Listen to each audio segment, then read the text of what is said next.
Are live.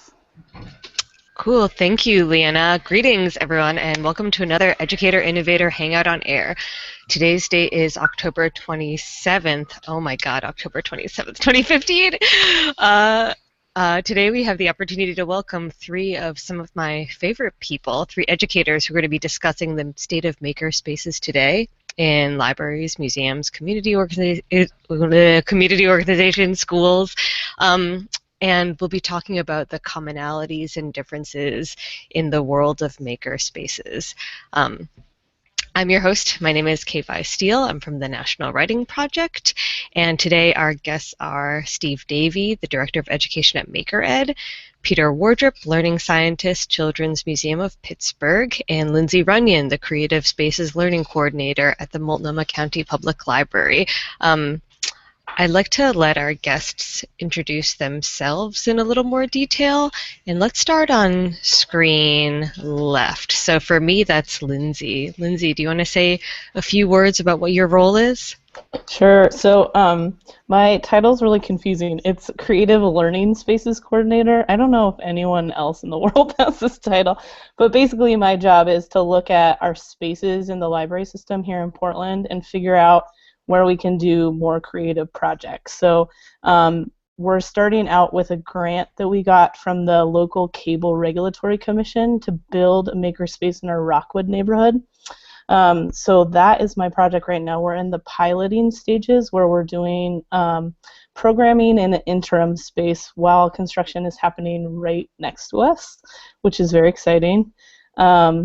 Yeah, so Multnomah County Library has been a little bit slower to jump on the makerspace train, and I think part of that is because we're a large organization and we're trying to be really thoughtful about how we do this. And so I can speak more to what that means if you want, but that's my intro. Cool. Peter? Hi, guys. So I don't have as cool of a job title. I'm a learning scientist at the Children's Museum of Pittsburgh. So that just means that I work on a lot of research and evaluation projects. Primarily, I work on projects related to Make Shop, which is our museum's makerspace, as well as maker-based outreach that we have in lots of schools and some libraries and after-school programs. And so most of my work involves studying the learning that takes place within these maker-based learning experiences, as well as understanding ways to build teacher capacity or educator capacity. Cool. I'm the Director of Education at MakerEd, and that's sort of a professional people appreciator position, actually. I get to actually meet a whole bunch of different educators in different settings and kind of learn from them. As a former specialist in math and science and school teacher myself, I really enjoy getting kind of out of the particular educational bubble that we all kind of live in sometimes and seeing a vast variety of educational approaches and institutions and people's ways of working with children. So that's literally the beautiful thing about the job. I get to support educators through professional development, by writing, through conversation and consultation, and more importantly, I really get to learn from a vast spectrum of educators across the nation and world. And so it's a thrilling position, and I get to be on things like this. So, yeah. Cool. Thank you so much, Steve. So one more thing before we get started. If you're watching this Hangout from the Educator Innovator blog page, we just encourage you to jump into the conversation that's going on in the chat room so you can have a conversation with other people who might be watching. And we will also be using that space to post links to resources that all of these people are going to be talking about throughout the webinar. So I wanted to start with you, actually, Steve, to talk about the Makerspace Playbook. And I was just telling you before we got on this that I was actually reading it on my subway ride to work today and getting really excited about things. And I had my red pencil and was circling things and highlighting them. Yep, I have mine right over here, too. So can you tell me a little bit about it, what it is, what the history of it is? Absolutely. Well, you may be familiar with the Makerspace Playbook that was developed by Maker Media 2 years ago in 2013, the school edition. And that was really extremely well received. It was one of the first pieces of literature people could really point to get a sense of what makerspaces really were and are about. Since that point, if you go through Google Trends, for example, you'll see that interest in makerspaces in terms of search terms has about quintupled since then. So, and it's on an extremely steep trajectory for interest. Makerspaces have become to mean many, many different things. So in this new version, we weren't seeking to make a new edition so much as kind of making something that complemented the old one and addressed all institutions, the ones you mentioned, libraries, museums, community organizations, and schools, every age and every place. I think the focus of the book really is to get people thinking about all places that enable making and to look at historical makerspaces as well as what people kind of think of traditionally as makerspaces now. The most exciting thing about the book, I think, is that we show a huge range of approaches and types and sophistication. But what they all share in common is that they empower children to find what it is that they love to do. And I think that's really at the heart of any makerspace. What kind of things do you provide there that gives them a hook for really loving learning? What kind of things do you provide in a space that allows them to show what they love to other peers? And those can take place in any setting. So the book itself is really geared towards getting started. Part of getting started is also giving people the idea that makerspaces can be as simple as possible. Gary Steger's fond of saying makerspaces simplest makerspaces between your ears. And we really say, I like to think of makerspaces as anywhere a child is or an adult. Basically, they turn any space and time that they have into something where they can make something. We as adults can help stack the cards about what's possible and what they can make by providing intentional environments that combine many forms of making in many places, and that's what the book is kind of about. What is it we see about children's interests that we can inject into a space? What is it about our interests and passions that we can make visible and inspiring? So I could go on because we've been working a year on this book, but I think the most important aspect is that there's no one type of makerspace. You don't need any sort of particular equipment for a makerspace. It can be any sort of angle. Within the Pittsburgh Children's Museum, for example, are huge varieties of makerspaces. You have the Make Shop, which brings together many forms of art and electronics and crafts and reading and all those aspects. But also within the museum is a theater stage space where costumes and acting and voice and singing come together. And right across from that theater is a recording studio that run by children, in a sense, where they go to different neighborhoods in Pittsburgh and talk to elders, for example, and interview them, and then they go back and produce radio shows. That, again, is another form of makerspace, as the Saturday Light Brigade. So we see tremendous varieties of spaces with different focuses, and we try to cover how you can be inspired by many kinds of spaces in the book. I'll stop myself there because I'm going to get real excited about the whole topic and hog the conversation. No, sure. So reading through even just the preface and the getting started section, one thing that I really noticed was using this amazing language of inclusivity and just the language that you chose around getting started with a makerspace, and I really appreciated that. Like in your section, getting mentally started, you write, like, we want to see the possibilities in all things, recognize and welcome and celebrate user interests, foster a culture of sharing and support. I thought that that was, that's kind of a departure from a lot of language that I've seen, and I don't think it's that places that are writing about makerspaces aren't thinking about inclusivity and things like that. I just think the way that you framed it intentionally being like, these are open spaces. They should be reflections of everyone in the community. I thought that that was just really nicely written. So great job on that. That's very kind. I think that, our primary interest is equitability and access and invitation. Spaces should be for everybody, and they should. There's a lot of populations that particularly need them. We see schools that are starting makerspaces where that now is one of the few options in terms of anything other than core academics. And they're very successful because they draw in all students who might normally not want to be at school or hang out at school afterwards. So anecdotally, I don't have the research to back this up, of course, but we see kids that are staying in school and finding their gifts to the school and for each other through these spaces. I can think of Castlemont School here in Oakland, for example, where children come in and actually youth come in and take over the space in a sense, and they become the experts in all things fabrication and writing and sharing ideas. So it's tremendously exciting for that idea of reaching people that normally would not be reached by other means. Yeah, and just going a little bit further with that, there was one section where you talked about a series of interview questions to ask youth when you're starting your space. Can you talk a little bit about that? Yeah, absolutely. I don't think you can start any space that's truly child-centered unless you really know your children. And I think this is one thing any educator can do in any settings to improve the whole environment and to change to reformat the the tone of a space. If your first encounter in a classroom, for example, or a space is being asked what you care most about and what kind of gifts you have to share to others, you're going to see yourself in a different way, and you're going to see other people in a different way, and things become less, in a sense, competitive and more cooperative. You really find that you are being valued. So we think that the space itself can communicate that just by its very environment. When you walk in, how does a child feel? Do they see things that invite them that they are allowed to touch right off the bat? Do they see evidence of work in progress? Do they see things where they can go and grab and use in places where they can congregate socially? These are aspects that are incredibly important for a child to feel like a space is theirs. And this is something that can't be communicated always verbally, and certainly can't always be communicated by an authoritarian adult. Right. So I'm thinking also about one section specifically, like when, coming from the practitioner's perspective, when a youth walks into the space, they should be able to see blank. It's almost like a Mad Libs thing that you guys wrote in.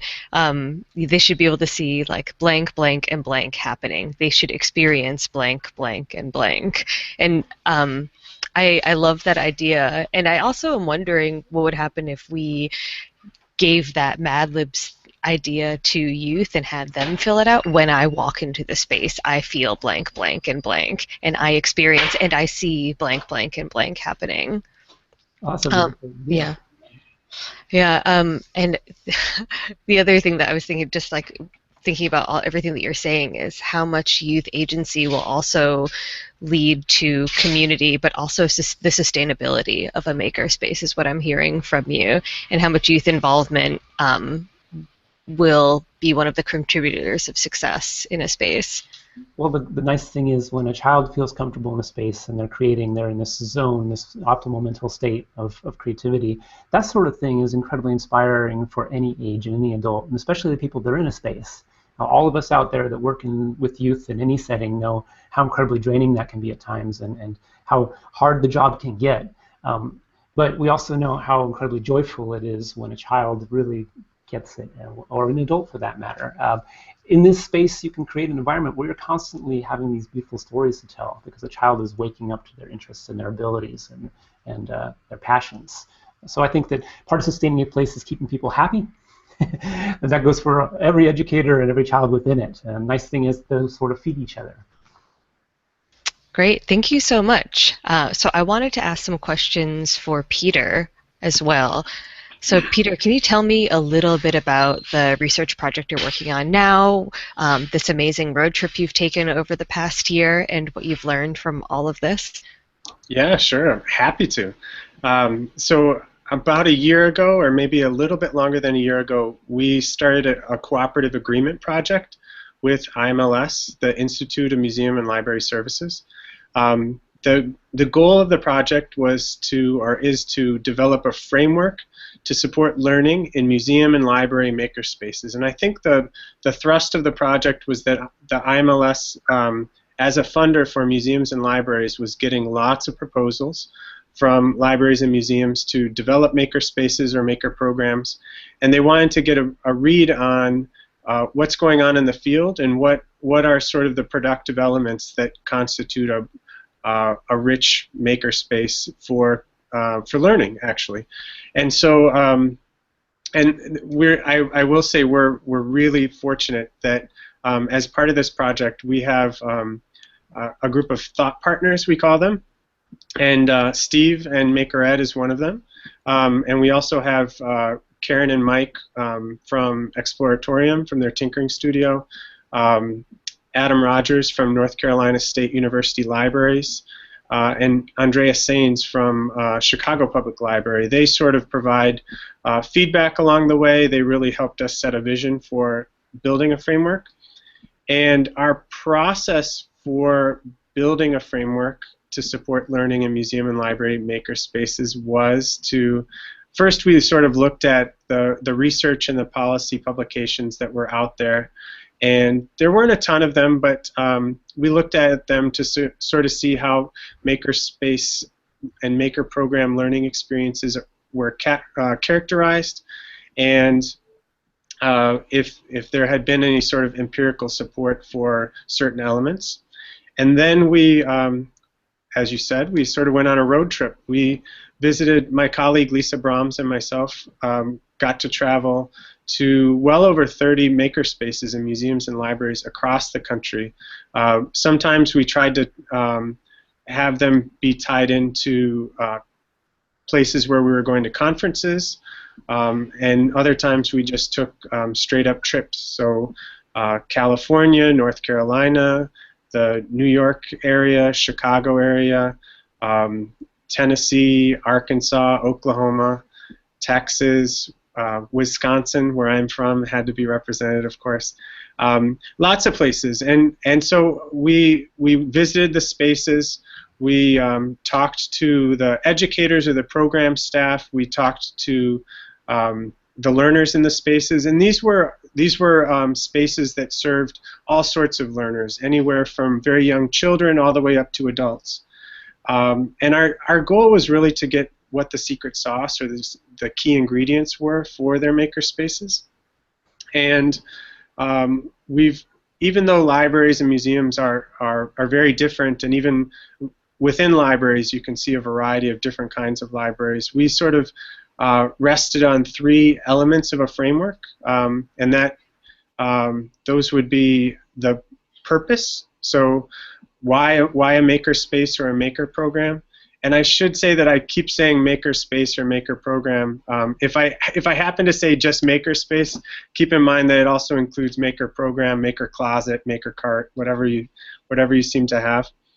But the purpose. So this day and age, there's lots of innovative learning experiences that libraries and museums can provide and facilitate for young people and adults. And what is it about a makerspace that really makes sense for your organization, the strengths of your organization, and sort of the mission that your organization has?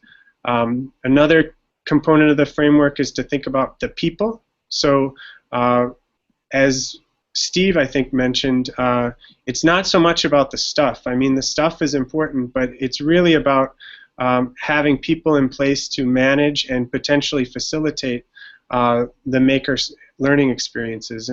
And some places that we know that's very tough because of budgets, because of lots of other programs being taken care of. But we also saw many small libraries, small museums that were being very resourceful about figuring out how to get some people into their space, at least sometimes, to help mentor youth, to help provide guidance, to provide encouragement, or just sort of model a particular craft or expertise that a child ultimately might start engaging in. And then also, so purpose, people, pieces and parts would be the third P. And that just has to do with the tools and materials that that might inhabit the makerspace, and that's really can be tied to the purpose that you have, and it could be tied to the capacity or the extent to which you have people to facilitate. And we really found that when there was some sort of sense of alignment or cohesion across these 3 elements, a makerspace really had a sense of identity of who they were. And I guess the last thing I would say, I mean, I could go on for a while, but the element, I mean, there are 3 elements of the framework, and we're developing a publication, and we have some tools to help facilitate discussions among teams that are either starting a makerspace or want to reflect on what they're doing, and we have a website that should be up, knock on wood, very soon. But so there are 3 sort of anchoring components: the purpose, the people, and the pieces and parts. But those are not meant to be sort of prescriptive of this is how a makerspace should be, because I think if there was one really eye-opening aspect of our visits to lots of makerspaces is that they are so varied, as Steve mentioned, and that there are really great, innovative, engaging programs that look, you might even say, opposites of each other, and they're still very engaging spaces. And some that were very highly resourced, and some that were resources they were wanting. But these 3 elements are really intended to have program managers, educators, whoever the staff are involved, to really be reflective and intentional about creating experiences that are tied to what their organization is set out to do, as well as what sort of experiences the youth, the adults, whoever sort of the learners are, what they want to get out of the space as well. Thank you. That's really great. So one other question, because I'm just thinking about, you saw such a crazy breadth and spectrum of spaces. I'm just wondering, because I always think about like you mentioned the key ingredients that you observed for successful maker spaces. I'm wondering if people also shared any, if you saw any commonalities between common pitfalls or issues that these sites were facing. Yeah, so some of the pitfalls wouldn't be surprising. So funding is a pitfall, and not only does funding cause stress, hints at instability, directs resources towards looking for grants rather than doing your core operations. But we also saw in some cases that funding presented challenges of having a clear purpose. And so you might say 30% of the makerspace experiences were strongly geared towards STEM learning at a particular space. Another, because that fulfilled a particular grant. In another 30% of the activities, they focused on technological fluency. And another, and so it's sort of, in schools we call it the Christmas tree effect, where you have so many different reforms that it's difficult to manage a coherent instructional sort of goal, and I think that became a challenge for some places. Some other sort of pitfalls would be hiring and maintaining good staff. Again, it's probably not all that surprising. And another one that's really core to what we're doing right now is coming up with really good ways of telling your story to a wide variety of stakeholders. I mean, I think oftentimes when the conversations about evaluation and research get geared towards funders, we tend to constrain our stories to quantitative measures that don't really capture the richness of the experience. And there are many ways of telling stories, of documenting what's going on, of documenting the artifacts, documenting the process, telling the stories in the voices of the learners. There are ways of doing that, but many people talked about sort of the fits and starts that they went through to sort of find a particular evaluative approach, and that's an ongoing challenge. And the one other thing I'll say is that having a very product focus has been a pitfall for many places, and by that I mean they started out their makerspace because they wanted to get a 3D printer, or they wanted to get a laser cutter, and then they started building around that, and pretty soon they started to realize, hey, maybe we don't need a laser cutter. Maybe what we need is to focus our attention on fashion design, or maybe we need to focus our attention on these textiles that the teens are really drawn to. And I think that's not an unusual aspect of makerspaces. Start for a wide variety of reasons, and oftentimes it's because somebody bought or somebody got a grant for a 3D printer or some other sort of fancy tech device. Wow, that is a lot of stuff. That's really exciting, and I really want to take that and turn it into our conversation section. But I also want to get Lyndsey to talk about your space. And so you are in the midst of all of this planning. Can you share some of the things that you're thinking about and some of the things that you're learning with us? Sure. So the history of this makerspace actually goes back a couple of years. We were part of the Learning Labs Network. We got I can't remember where that grant was from. K-Fi, you could probably tell us. It's also from the Institute of Museum and Library Services, yes. And MacArthur. Right. Well represented here. Great. So we worked on that with our local science center, which is called OMSI, and actually created the space there. So basically all of our learning and planning sort of comes from the history of working on that project, which is no longer, unfortunately, but it has evolved into what we're doing now. So I was brought on in March after we got a grant from our local Cable Regulatory Commission, which is matched by our library foundation. We have an independent foundation that raises money for us and then matched by the library again. So it's a pretty well-resourced project. And I actually started K-Fi maybe, and I think I know Steve from my experiences in Vermont and New Hampshire. So I was part of a library that, like Peter just said, was excited to get a 3D printer and started our makerspace out of that.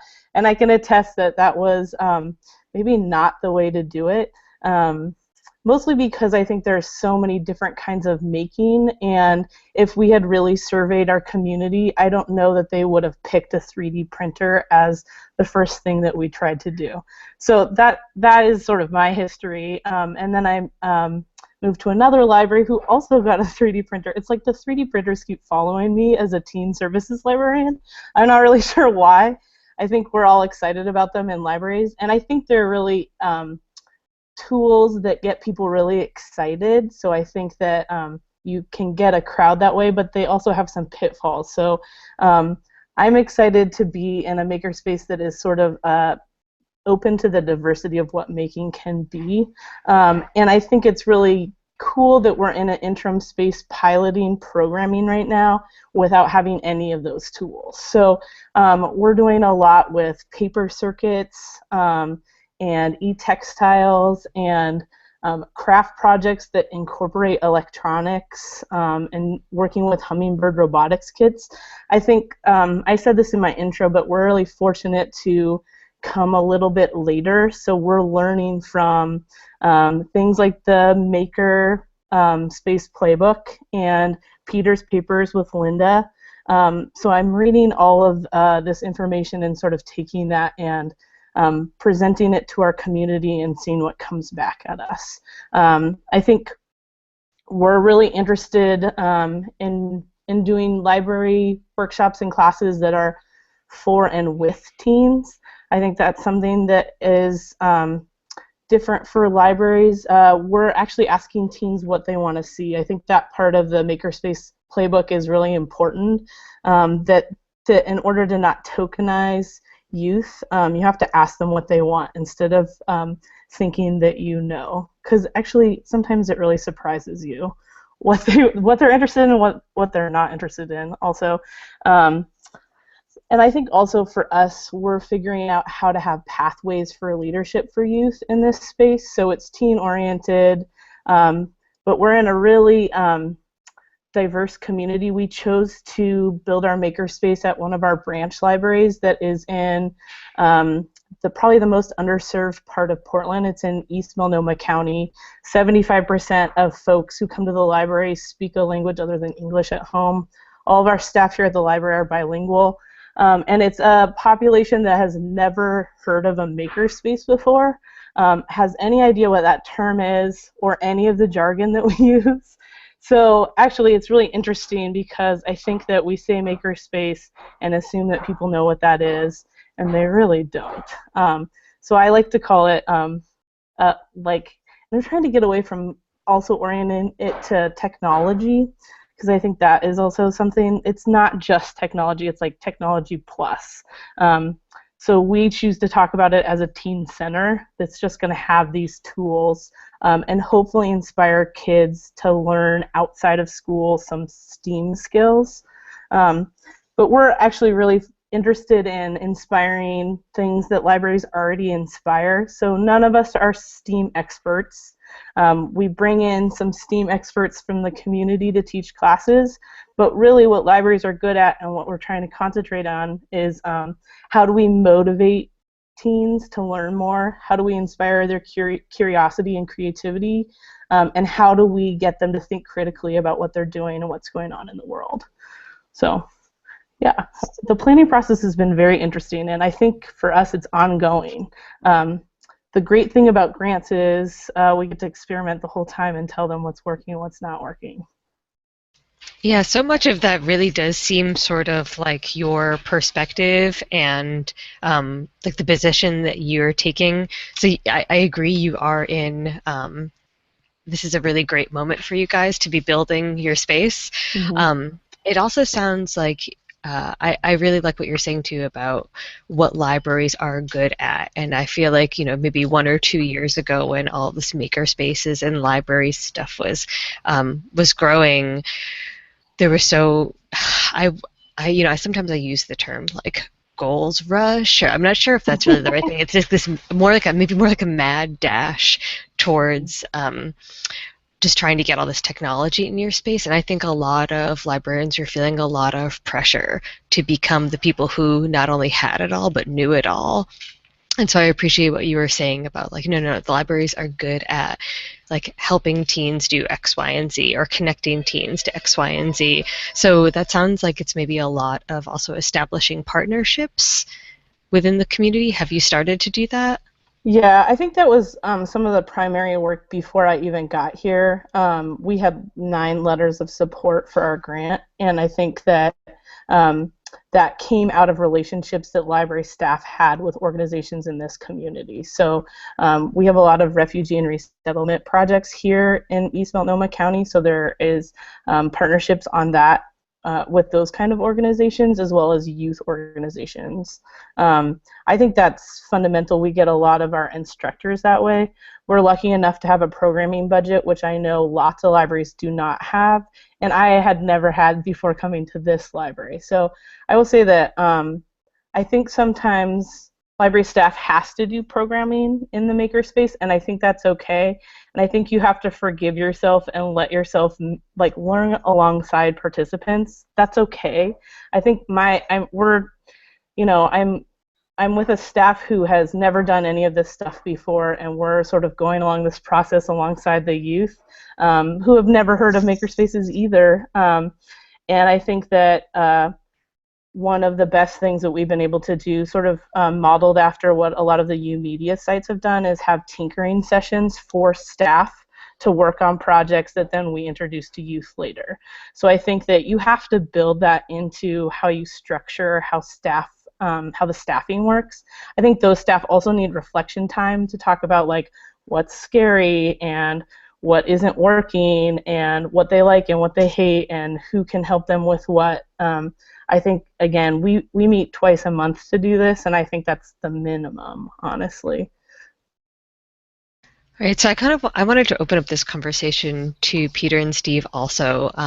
What did you see, what have you seen in terms of these spaces with professional learning, professional development, and what Lyndsey says, reflection time? Have you noticed that in any sites that you've talked to? Well, I'll jump in first, Peter. And what I notice in these spaces and when we do professional development is that it doesn't take much for an adult to relate to what's possible in a space if they're given the chance to actually play and tinker themselves.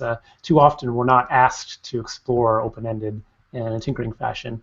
And when you see educators who haven't experienced that learning approach before experience it for the first time, they get as excited as children or more. They jump up and down, they feel it. And when you feel it, you know that they're a little bit more on board with trying to recreate that experience. So that's what I get excited about in these spaces as well, is that this is a space for adults to reconnect to their excitement about things as well.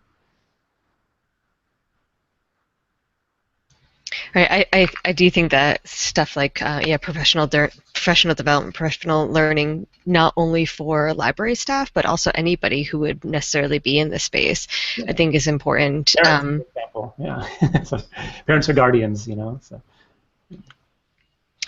So one thing that was also brought up in the chat that I wanted to talk about, I guess this is more of a practical thing, but thinking about low-cost tools and recycled materials and recycled supplies, that was one thing that's really mentioned or talked about in the Makerspace Playbook. Can we talk a little bit about where you get things for free or for cheap in your community and what sorts of resources you might be able to look for?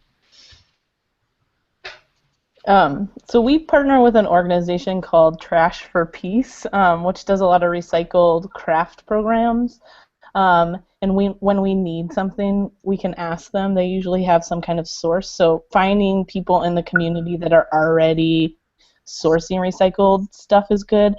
We also partner with this organization called Tinker Camp, and they shared with me that there is a giant dumpster behind like a brewery where they get all of their cardboard. I have not yet gone in because one of them told me a story about how he got trapped. But I think that being a creative, I noticed somebody in the chat said the Free Cycle Network, and I think that's a really good way. You could also run sort of donation, what do you call it, a drive in your library. There's tons of people well, not everybody's from the library. In your school, in your science center, in your library, there's people that have stuff that'd be willing to give it to you, especially if you tell them what you're looking for. So that's sort of what we do. We don't have the storage space yet, so I have not accumulated a lot of stuff, but you have to be careful because you have to have a place to put it too. Yeah, another source is, it's wonderful to reuse electronic waste, and we have an abundance of it. So in the playbook is a nice guide about what to accept and what to kind of avoid. But taking things apart is a wonderful place to start, as many of us have experienced. But it also gives you a palette of materials that you can use from what is taken apart. So the old printers, for example, are beautiful for turning into components of circuit blocks or that sort of thing. But even just small little parts from taking apart a camera, for example, become beautiful possible jewelry or collages or anything. The shapes of recycled things become very suggestive to children when they're trying to decide what they want to make. And I think it's really quite neat that there's an inherent variety to things that are recycled and what they might become when combined. So another question from the chat: how has design thinking translated into the infrastructure behind creating successful makerspaces, if at all? And I know, Steve, design thinking was mentioned a little bit in the playbook. I think it's wonderful that we have so many approaches that work with makerspaces, and that's the neat thing about this as a unifying factor in education, is that if design thinking as an approach appeals to you, it has a lot in common with other constructivist techniques or approaches. You can do an inquiry-based or problem-based or even a lecture-based approach that can still benefit from making. But in terms of design thinking, it is that emphasis on reiteration, on that what you make is perhaps a prototype, and it takes away this pressure, in a sense, to get something that is perfect in every way, and it builds this curiosity about how you might refine something or how you might be refined about somebody else's design. So I love that design thinking holds so many opportunities for somebody to attribute where their ideas come from or what they were inspired by. They can say, here's something I made, and I got the idea from this person's thought or comment or thing that they made, and then you build this culture of attribution, in a sense, by constantly acknowledging where your creative inspiration comes from. I think I liked that part in the playbook a lot. I think in libraries, we're not always thinking about learning theories and how we're applying them to programming. We're thinking about how we're going to get the teens there and what we're going to do when they get there. But I think that it's good to take a step back. I think naturally we sort of tend towards tinkering as a theory that informs our makerspace. But what I've noticed is that you have to be pretty strategic about the kind of tinkering that happens, because in our neighborhood, kids are not used to being able to have sort of like free reign over projects, and it's really overwhelming when you put a lot of stuff out and tell them to like figure out a project. So we figured out that having set projects that maybe don't have an end goal in mind, but that at least get people started understanding tools has been really helpful. Yeah, I think there's a whole slew of ways you can invite somebody into a process, and you're right, some kids will go full bore right off the bat with an open-ended invitation, but others really want something to kind of look at, and that's all right. I like to hold, when I do professional development or work with kids, hidden examples, and I like to let people know, if you're really stuck, I have some examples to show if you'd really like as an example, but first and foremost, look around with your peers and what they're making. Go ahead and be okay with not knowing what to make right off the bat. And then if you need some help, I got some examples here later on. Or you can even just set a genre area and declare, we're really exploring lots of things that these materials can do, but in particular, what kind of art can they make, or can they be art themselves? So you can kind of set a broad area, or you can even set a specific challenge. So I think that people, when they think of tinkering, sometimes they'll dismiss it if they're a little skeptical about it because they think you're talking only about tinkering and not having a place for skill building or mini lectures or times that other forms of conveying what it is you want to get out of the lesson can be more efficient and in complement. So Can I add something, guys? Please. Yeah, so one other thing that I wanted to mention about design thinking or embedding any sort of consistent process into your maker experience, even if it's just a tinkering approach or an open-ended approach, is that I think it helps the people in that makerspace talk about what might transfer and what might translate for the learners in that experience outside into the real world, because very often it's not about whatever sort of tool you're learning how to do or even the programming language that you're learning. In a year down the road or 2 years down the road, there might be another programming language, or there might be a new kind of drill press or a new kind of laser cutter. But if you have a process to approach problems, that can be something that can translate to a wide variety of experiences that the learner will have outside of your space. Right. Thinking skills as tools. Yeah. Yeah, this conversation around tools, and I feel like those poor 3D printers, they had everyone so excited about them for a while, and now they're all being, I feel like everyone's like, no, your space isn't about your 3D printers. But I wanted to have a conversation about tools and materials, and specifically with this whole notion of we want to have the space be as inclusive as possible and for people in the communities and really respond to the people in the communities. What do you do when you say you get a grant to start a library in an underserved community? Do you have any recommendations for talking about tools and materials to, for example, a kid who might not have home internet access even, or might not even have those basic tools at home? And I guess I just wanted to start a conversation about being really mindful of the language that we use, and also how we design spaces to be as welcoming as possible to people who may be coming from a place where they're a total newbie. I guess I can talk to this since your example is pretty much my makerspace. I think that we try really hard to be inclusive, and that means having a variety of things going on in the space at the same time so people can plug in different ways. We actually do have some 3D printers in our interim space that we got from that grant from YOUmedia. I don't know if anybody else there has cubes, but so they're a little bit of a challenge, but they're exciting to kids, and I think we sort of see the makerspace also as a place where we can dive into multiple literacies. So it's not just about makerspace literacy. For us, it's also like, in order to use the computer, you have to be able to read and write. So we offer tutor times every day after school to get kids to a place where they can engage. And we also have teen tech drop-ins, which one of my colleagues does in the evening time, in case somebody wants one-on-one help so they can get up to speed. But I think also we really like having crafts in our space. It's something that our community wants and responds to, and I think that crafting gets kind of a bad name.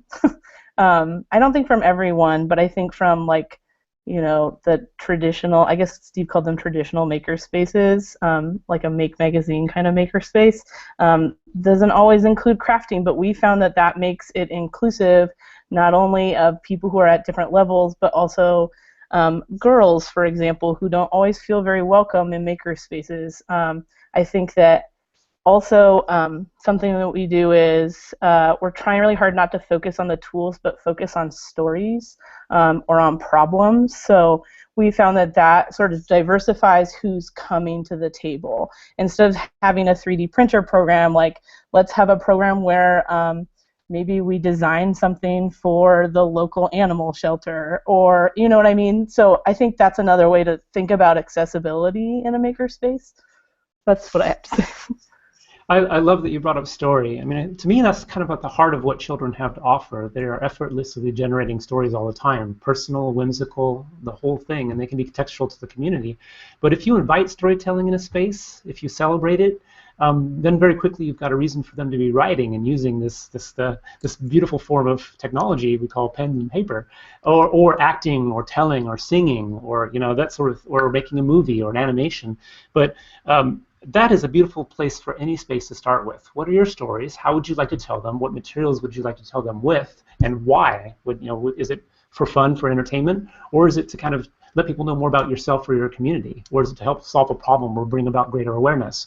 I can think of a makerspace in Red Bluff here in California, in Tehama Makerspace, where students actually did video production and did a suicide prevention video, which I can think of anything more important in a sense, something very personal to them. But that was what their space did. That was the story they were telling to help have a real positive effect for their community.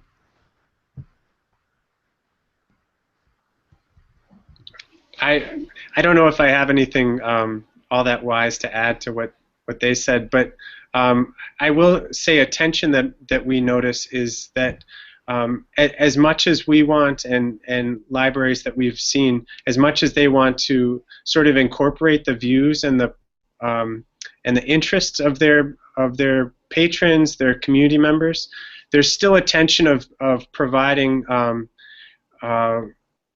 perspectives outside of their community's worldview. So introducing tools or introducing ways of thinking that their community never would have thought of, and it's a fine line between always doing what your community or what your patrons are consistently asking for, as well as sneaking in potential ways of expanding their horizons.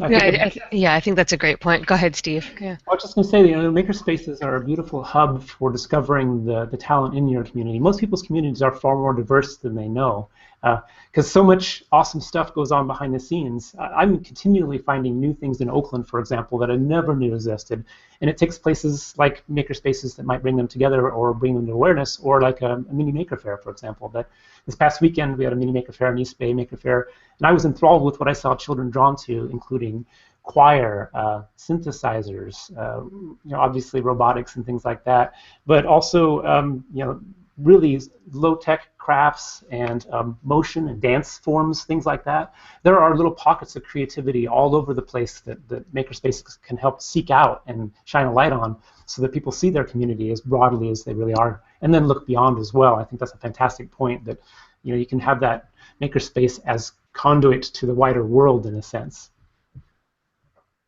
So building off of that is also this notion of showcase and celebration and public acknowledgement of the work that's happening in the space. Steve, you mentioned the Mini Maker Fair. Have any of you seen, or like what examples have you seen in terms of spaces that have either like some sort of showcase area, whether it's more public or more for the community? So we're doing it a little differently, I think. We'll definitely have some space in our makerspace for people to sort of put their product on display if they want to show it off. But I think we're also interested in having open houses, so to encourage the rest of the community to come in. And I think somebody brought up in the chat that if you're showcasing product, is that just like taking away from process? And I guess I don't see it that way. I think I see it as celebrating the fact that somebody worked really hard.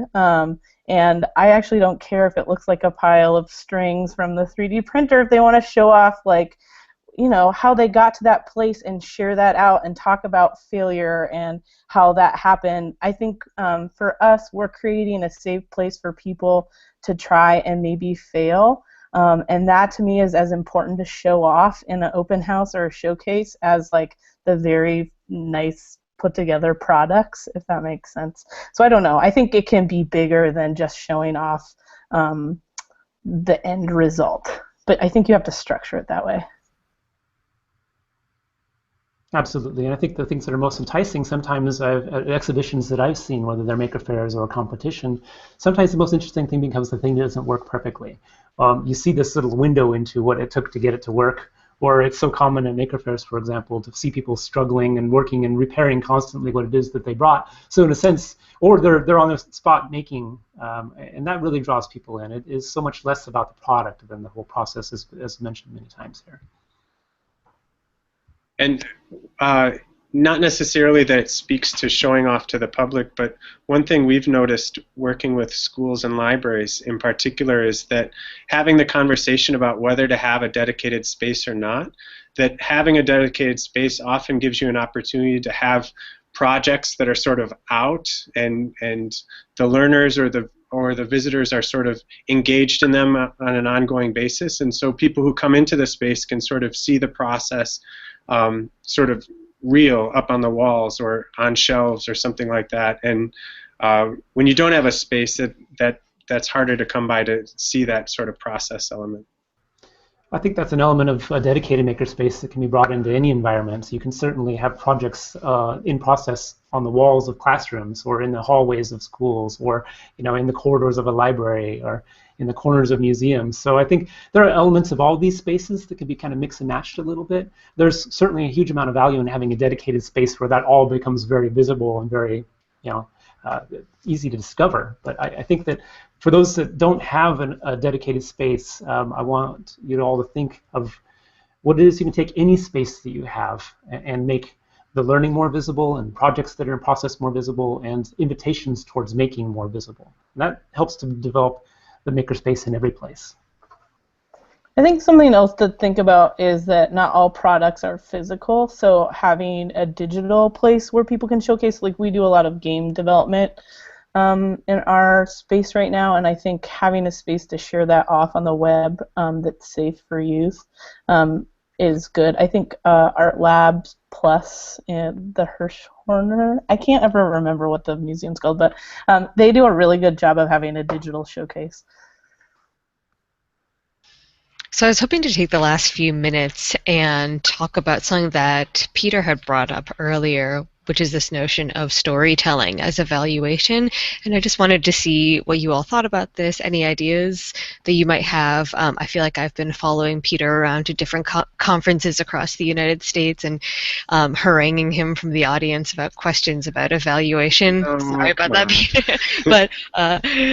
But you bring up this idea about storytelling and how that can lead to evaluation techniques. I think it is a really exciting thing to pilot and play with and test. So I was hoping you could talk a little bit more about that. And Lyndsey and Steve, if you have any other ideas that kind of spring to mind, I'd love to hear them. Well, the only thing I'll mention is that, so oftentimes if we're thinking about the purpose of our evaluation is to talk about the impact that we're having, so you can think about how to describe that impact in a variety of ways, but oftentimes we work with real people on oftentimes individual or small group bases, and so showing the work that those people have done, hearing about their process, hearing from the educators or whoever's sort of in the space or in the program, provides us with tangible views into what the experience is like, and I think that sort of achieves the purpose of evaluation. So it talks about the impact that it's having on the people who are coming into your space. And for me, that translates far better, and it's often a more valid measure of the impact that your program is having than just saying 17 people were in our space on Tuesday, or 22 people were in our space, because those 17 people, that doesn't speak to the quality of the experience. It doesn't speak to whether you know the names of those people, and it doesn't speak to what happened before they came to the space or what's going to happen next. And I think as an evaluator, for part of the time, I think it's a really great opportunity to for me to partner with the practitioners in the space, or for the practitioners to partner with evaluators to really think about how to tell the story. And I think storytelling, video, audio, photographs, lots of representations of the work are a compelling argument for the impact you're making. And it doesn't generalize, it doesn't enable you to generalize to all of your city, but I don't think that's the purpose of the evaluation. I used to be a documentation specialist, so this is a big area of passion of mine, but I will constrain myself to talking about the simplest form of documentation which you can do, which is simply written quotes. And you can solicit those from parents or the children themselves, which become very powerful testament. And then when you build those up, you have these sentences or 2 sentences of powerful impact stories that do end up making a difference and are more important than the numbers you're talking about, and in accumulation become as effective or more than any metrics that are solely number-based might become. So I would encourage you to build in a way and system for capturing those impacts and stories that offloads your work and onloads it to the people that are in the space, in a sense, for their, a few sentences about the impact of their day, what they take home, or if they're coming and returning, what brought you back. So you can ask short little things that build these beautiful quotes that you can then use for grants, for advertising to other people. This goes a long way towards sustaining your space and making what goes on in the space and its impact visible. So we are struggling with this currently. Libraries are very fond, and I don't know if this is true of other people's institutions, very fond of surveys, and they love to give surveys for everything. And I'm trying really hard to not necessarily have that be our one and only tool, because I think that the information that you get from them is not always great, and it's all self-reported. So I think that we're interested in maybe some kind of observational rubric which exists out in the world. We are also, a colleague of mine introduced this to me, but I am going to set up a video confession booth, kind of like the real world, for those of you who grew up in the 90s or 80s, so that kids can sort of report out on what they're doing, what they've learned, what they're finding, having some questions on the wall. And that we're going to do simply with like an iPad on a tripod with like a curtain around it. And I think it could be as easy as that. I think for us, it's really important to document what's going on in the space. So that means pictures. That means, like Steve said, writing down things that people are saying about the space and keeping those. I get cards from people's parents often, and I keep all of those in a folder.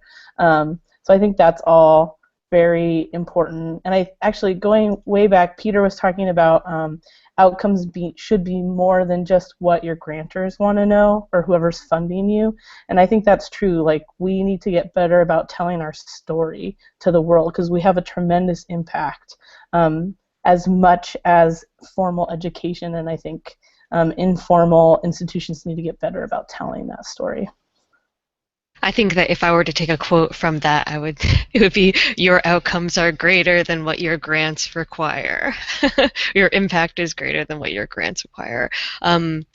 So what you guys are talking about, I mean, it sounds like that is actually a ton of work for staff to be doing, to be chasing people around with cameras and capturing quotes and things like that. So is that something to keep in mind when you recommend this? I guess, Lyndsey, you had your self-confession. Like that booth sounds like a light touch thing.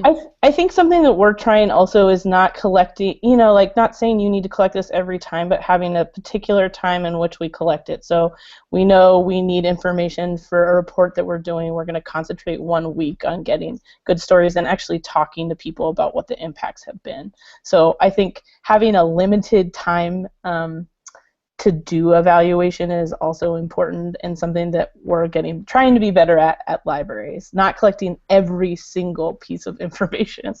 Yeah. Just very briefly, documentation is a role that youth can take on, very beautifully so. Give them a camera, they'll take pictures of things you'd never think to take a picture of, or give them an audio recorder and have them share their stories or talk. So there's ways of actually putting it in the hands of the youth and the children.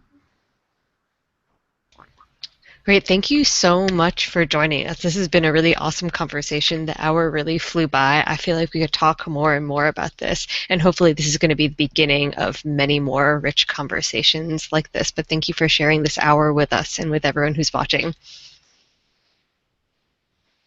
Thank you. Thanks. Thank you all. To be continued.